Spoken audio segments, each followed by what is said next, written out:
how to use Chase Bank app. Now Chase Bank is a mobile banking application dedicated for the Chase Bank so that you can make transactions right from your mobile phone. And in order to use it, all you have to do is first of all open up the Chase mobile banking application, and this is the kind of interface you will see. First of all, you need to make sure that you sign into your mobile banking account by simply entering a username and your password. If you have not yet signed up for mobile banking, you can tap on sign up option right here. And in order to create mobile banking account, you need to have an existing bank account on Chase Bank.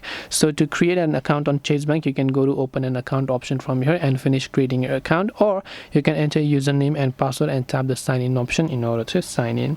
And once you've done that, you'll be able to make transactions online, view your credit card, debit card details, find your account number. You'll be able to report many stuff, and most of the things can be achieved right from using the app, but obviously you want to make sure to first sign into Chase Bank. So hope this video helped you. If you have got any more questions, feel free to also leave them down below. Thank you for watching till the very end, and see you soon as always in the next video.